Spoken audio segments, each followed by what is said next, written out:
আসসালামু আলাইকুম। So welcome to part 7। Part 7-এ আমাদের আছে হলো স্পর্শক ও অভিলম্ব। স্পর্শক ও অভিলম্ব এটা অনেক ইম্পর্টেন্ট। এখান থেকে সিকিউতে আসে প্লাস এমসিকিউতেও অনেক বেশি আসে।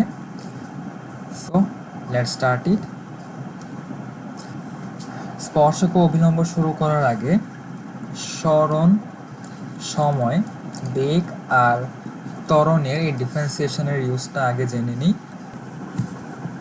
বেগ যদি কোনো টি এর ফাংশন হয়, লেটস সে টু সে বেগ হচ্ছে 3t² মাইনাস 2t³ এরকম ধরে নিলাম যে বেগ হচ্ছে একটা টি এর ফাংশন। সো বেগ যদি কোনো টি এর ফাংশন হয় তাহলে আমরা সরণকে লিখতে পারি integration of v dt. So বেগের যদি আমি সময়ের সাপেক্ষে ইন্টিগ্রেশন করি তাহলে আমি সরণ পাই। একইভাবে সরণও যদি কোনো টি এর ফাংশন হয়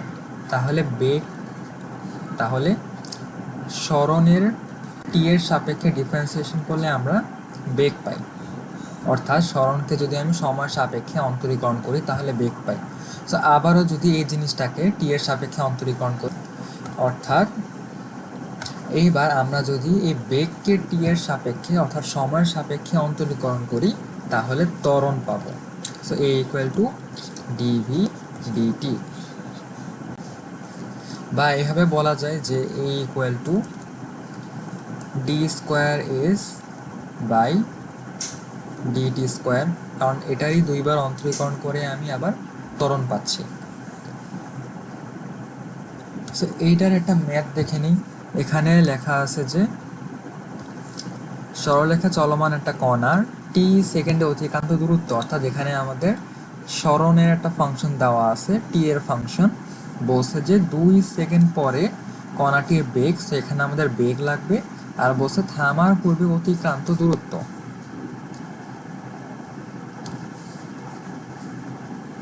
সো এখানে বেগ কি হবে, ডিএস ডিটি।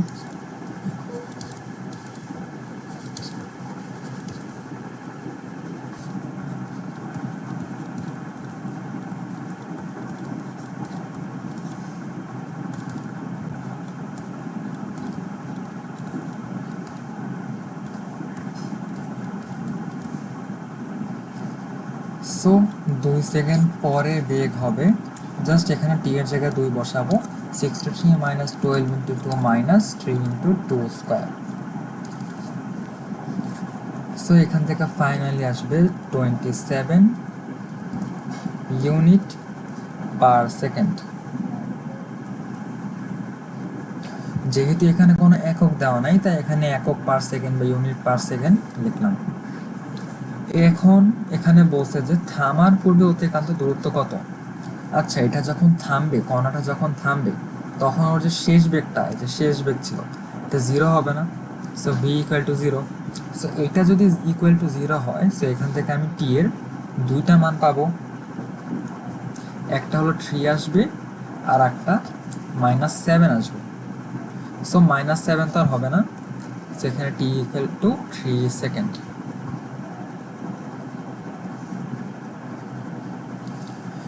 এখন এই যে টি ইকুয়াল টু 3, এটা যদি আমরা এস এ বসাই, S equal to 63 into T, টি ছিল এখানে 3 second, into 3 minus 6 into 3² minus 3³ এটা ইকুয়াল টু আসবে 108।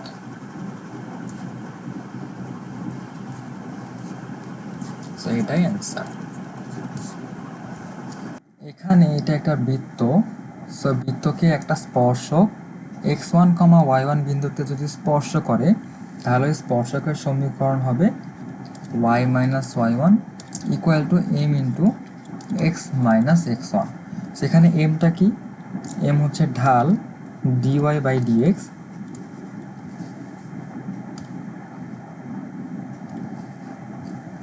সো এখান থেকে আমরা বলতে পারি যে y minus y1 equal to dy by dx into x minus x1।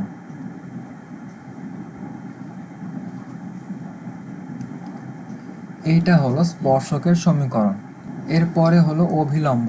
So স্পর্শকের যে রেখাটা সেটার উপর যদি আমি কোনো লম্ব রেখা টানি সেটাই হলো অভিলম্ব। সো স্পর্শকের উপর লম্ব রেখার যে সমীকরণটা সেটাই হলো অভিলম্বের সমীকরণ। সো আমরা যদি কোনো রেখার লম্ব রেখার সমীকরণ বের করতে চাই তাহলে প্রথমে ঢালটাকে উল্টাই দিই, তারপর আগে একটা মাইনাস আসে। সো অভিলম্বের সমীকরণ হবে y minus y1 equal to minus 1 by m x minus x1। So এখান থেকে বলা যায় m into y minus y1, এখানে মাইনাস আছে, এই পাশে আসলে প্লাস হবে x minus x1। So finally এখান থেকে আমরা বলতে পারি সুতরাং dy বাই dx যেটা equal to 0, y minus y1 plus x minus x1 equal to 0।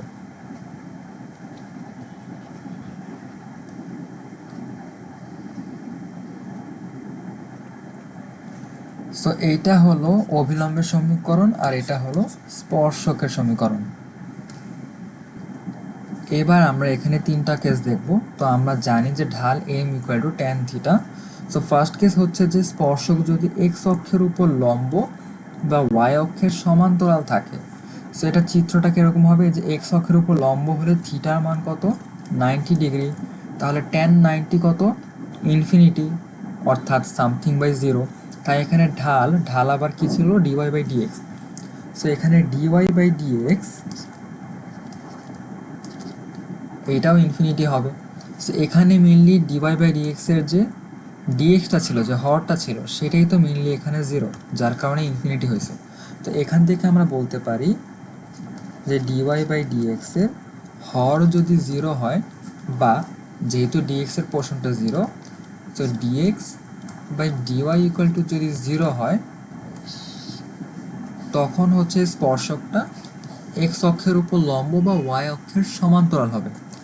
এরপরে সেকেন্ড কেস হচ্ছে যে y অক্ষের উপর লম্ব বা x অক্ষের সমান্তরাল। সো এখানে থিটা কত, থিটা হচ্ছে 0 ডিগ্রি, তাই tan 0 কত 0। সো এখানে আমরা বলতে পারি যে dy by dx equal to 0। Third case হচ্ছে যে যদি সমান কোণ উৎপন্ন করে। এখন tan থিটা কখন সমান কোণ উৎপন্ন করবে, যখন নাকি থিটার মান এখানে 45 ডিগ্রি হবে। সো রেখা বোথ সাইডে যে সমান কোণ 45 ডিগ্রি। সো tan 45 হচ্ছে 1। সো এখানে আমরা বলতে পারি যে তাহলে dy by dx equal to plus minus 1। Plus minus কেন, কারণ এখানে নেগেটিভও হতে পারে পজিটিভও হতে পারে। সো এখানে এই যে তিনটা কেস আমরা দেখলাম, যে প্রথমে হচ্ছে স্পর্শক যদি x অক্ষের উপর লম্ব হয় তখন হচ্ছে dy বাই dx এর হর 0 বা dx by dy equal to 0। Second case হচ্ছে y অক্ষের উপর লম্ব বা x অক্ষের সমান্তরাল হলে dy by dx equal to 0। আর থার্ড কেস হচ্ছে সমান কোণ হলে dy by dx equal to plus minus 1। So এইগুলো আমরা মনে রাখবো, এগুলো আমাদের ম্যাথ করার ক্ষেত্রে কাজে দিবে। প্রথম যে ম্যাথটা, এখানে একটা ইকুয়েশন দেওয়া আছে x square plus 2ax plus y square equal to 0। এটাকে 1 নং সমীকরণ ধরলাম। এখানে বলছে যে এই বক্ররেখার যে সকল বিন্দুতে স্পর্শকগুলা x অক্ষের উপর লম্ব, সো এখানে বলে দিছি যে x অক্ষের উপর লম্ব তাদের স্থানাঙ্ক বের করতে। সো আমাদের ফার্স্ট কেসে কিন্তু ছিল যে x অক্ষের উপর যদি লম্ব হয় তাহলে dy বাই dx এর যে হরটা ছিল সেটা হলো 0। সো প্রথমে হলো আমাদের এখানে dy বাই dx বের করতে হবে। সো এই ফাংশনের x এর সাপেক্ষে ডিফারেন্সিয়াল করলে আসে 2x plus 2a plus 2y into dy by dx equal to 0।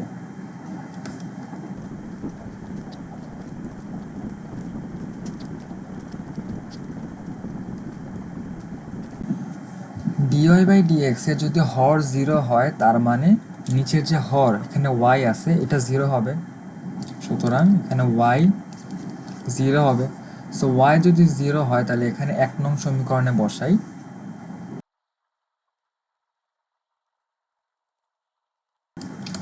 যেহেতু ওয়াই এখানে 0, তো এখানে একবার লিখলাম যে x square plus 2x equal to 0। So এখান থেকে এক্স কমন নিলে এটা আসে। সো ফাইনালি এখান থেকে আমি এক্সের দুইটা মান পাই, একটা হচ্ছে 0 আর একটা হচ্ছে -2a। এইবার এক্সের যে দুইটা মান সেটা যদি আমরা 1 নং সমীকরণে বসাই, তাহলে ওয়াই হবে 0, আর -2এও যদি বসাই তাও 0ই হয়। সুতরাং তাহলে এখানে বিন্দু দুইটা কি হবে, একটা হচ্ছে 0,0, যে এখানকার 0,0, আর একটা হচ্ছে -2a,0। সো এখানে আমাদের বিন্দু চাইছে যে সকল বিন্দু, সো এটাই হলো অ্যান্সার।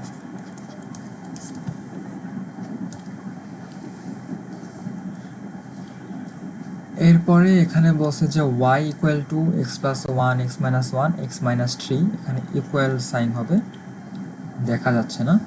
সো বক্ররেখার যে সমস্ত বিন্দুতে এক্স অক্ষকে ছেদ করে ওই বিন্দুতে স্পর্শকের ঢাল কত। সো এখানে আমাদের সিম্পলি ডিওয়াই বাই ডিএক্স চাইছে, আর কিছু না। বলছে যে এক্স অক্ষকে ছেদ করে, এখন এক্স অক্ষকে যদি ছেদ করে তাহলে y ইকুয়াল টু 0 হতে হবে। যে ইকুয়েশনটা আমি লিখি,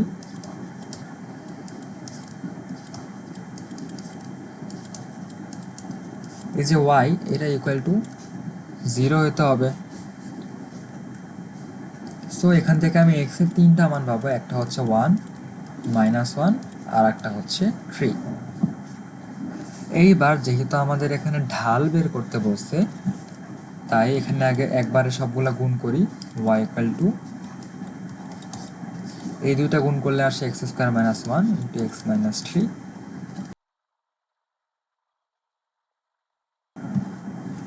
এইবার যদি dy বাই dx বের করি, dy by dx equal to 3x square minus 1 minus 6x।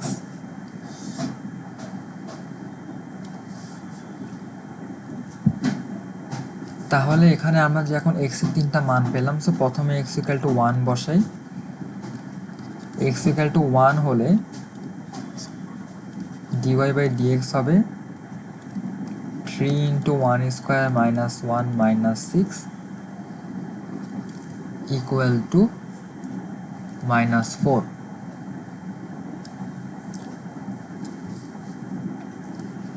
x equal to -1 হলে dy by dx 8,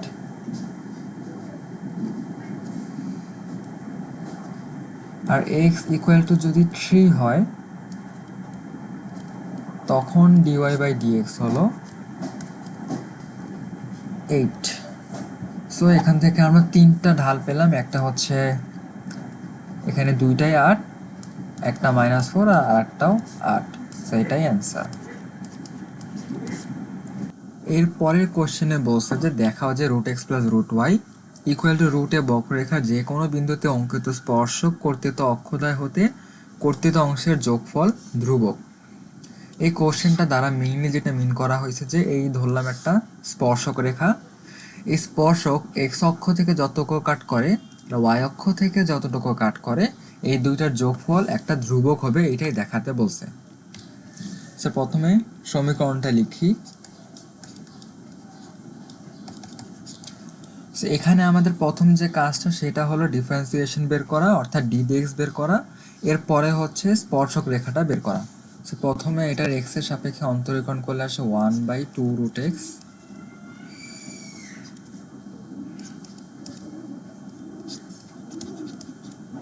into dy by dx equal to 0। সেখানে 2 আর 2 কাটা, ফাইনালি এখান থেকে dy বাই dx লেখা যায় -√y/√x। এখন কোশ্চেনে যেহেতু বলছে যে যে কোনো বিন্দু, তাই আমি ধরে নিলাম যে যে কোনো বিন্দু হচ্ছে x1, y1। So x1, y1 এ dy by dx equal to -√y1/x1।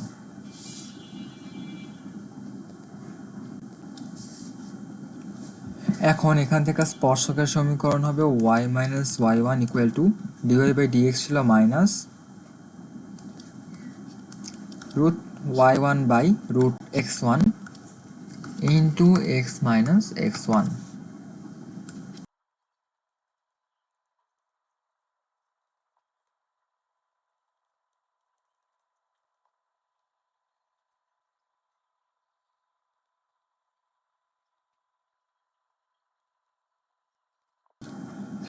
এইবার এখানে যে রুট ওয়াই ওয়ানটা আছে, এই রুট ওয়াই ওয়ান এটাকে চাইলে আমি এখানে নিচে লিখতে পারি, আবার এখানে যে রুট এক্স ওয়ানটা আছে এটাকেও চাইলে আমি নিচে লিখতে পারি।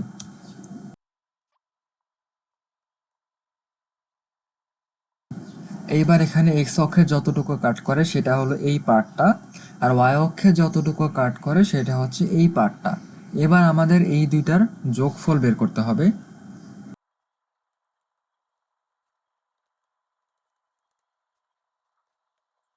এবার এখানে একটুকু আমরা ভাগ করে দেব, যে এখানে রুট ওয়াই ওয়ান আছে, so x one root Y one by root Y one হচ্ছে, এখানে এটা কাটা যাবে, সো এক্স ওয়ান থাকে, এরপরে plus root x one into y one by root Y one, এটা আলাদা লিখলাম, এরপরে প্লাস এখানে যদি এটা ভাগ করি then X one by root x one into root Y one, আর প্লাস রুট এক্স ওয়ান, আর এটা কাটা, সো ফাইনালি এখানে ওয়াই ওয়ান থাকে। এরপরে এখানে এই যে একটু পোর্শন আছে Y one by root Y one, এটাকে আমরা লিখতে পারি শুধু রুট ওয়াই ওয়ান। আবার এখানে এই যে x one by root x one আছে, এটাকে চাইলে লেখা যায় রুট এক্স ওয়ান। সো এখানে রুট এক্স ওয়ান আর ইন্টু রুট ওয়াই ওয়ান এটা দুইটা আছে, তাই এখানে x one plus two root x one into root Y one plus y one. এইবার এখানে যে রুট আচ্ছা, এখানে এবার যে এক্স ওয়ান আর ওয়াই ওয়ানটা আছে এটাকে চাইলে এরকম রুট দিয়ে দিন আমরা স্কোয়ার করতে পারি, so root and square. Finally এখান থেকে আসে, বা এটাকে চাইলে এবার লেখা যায় যে root x one plus root y ওয়ানের হোল স্কোয়ার, কারণ এটাই হলো এ প্লাস বি হোল স্কোয়ারের ফর্মেটে পড়ে, তাই এটা এইভাবে লিখলে এরকম আসে। এবারে যে বিন্দুগুলো ছিল এক্স ওয়ান আর ওয়াই ওয়ান, এগুলোর জায়গায় যদি আমরা এক্স আর ওয়াই বসাই দেন ফাইনালি যেটা আসে এখানে এই যে root x plus root y, so এটা ইকুয়াল টু আবার কি ছিল root a, so root a whole square, এখানে স্কোয়ার আর রুট কাটা, সো ফাইনালি এ থাকে, এখানে এ হলো আমাদের constant. So thanks for watching. এই ভিডিওটা এতটুকুই ছিল। এর পরের ভিডিওতে আলোচনা করা হবে যে পার্ট 8, সেটা হচ্ছে শেষ পার্ট, গুরুমান ও লঘুমান নিয়ে। সো দেখা হচ্ছে নেক্সট ভিডিওতে।